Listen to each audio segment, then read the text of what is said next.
Weekendul trecut am participat la o nuntă cu invitați special organizată în Viena. Mireasa era româncă, iar mirele afgan. Un amestec de culturi care avea să-mi facă o seară memorabilă. Primele ore au fost relaxante, cu acorduri jazz perfecte pentru socializare și acomodare. Apoi atmosfera s-a transformat ușor, odată cu intrarea mirilor. O intrare cu adevărat spectaculoasă, dacă nu se prinde. Au intrat cu tobe, surle și trâmbițe, pentru că așa se face în țările orientale. Mai apoi a urmat un dans clasic al mirilor, dar de aici încolo, totul avea să se schimbe. După câteva bluzuri internaționale, am predat ștafeta colegului meu afgan, DJ Benji, și totul s-a schimbat, cel puțin pentru mine. Am cunoscut o cultură nouă pe care nu am avut ocazia să o cunosc până acum și să văd oamenii cum se distrează acolo la ei, în țara lor. De ce spun acolo la ei? Pentru că s-au distrat extract de muzică tradițională afgană. Mi-a plăcut atât de mult dansul și culoarea dansului lor, am să vă las aici imagini.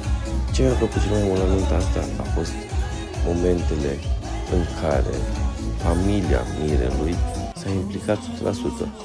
90% din momentele nunții, mai puțin intrarea, unde au fost doi oameni din afara familiei, au fost organizate de ei, care s-au schimbat chiar și de 4 ori într-o seară ca să aducă culoarea și energia afgană acolo, în seara nunții.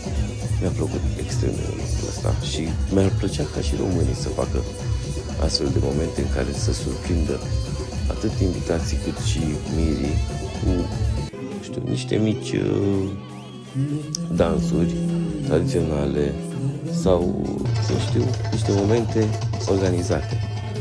Pleci mobul? Hai că vă las aici să vedeți imagine. Vă pup! Mulțumesc că sunteți aici. Uitați, dați un like, un follow.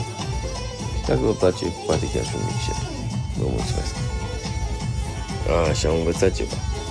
Ceac, așa se spune la aplauze la afgan. Aplauze pentru ei încă o dată. Sper că v-au plăcut imaginile și o să luați în calcul și ce am spus legat de momentele făcute surpriză cu mirilor noștri. Ei bine, da, așa cum v-ați așteptat, nunta s-a terminat pe acordurile muzicii românești. Am mai făcut câte un remix, am mai editat câte o piesă, dar da, românii au încheiat pe ceva, bineînțeles. Vă pup, numai bine!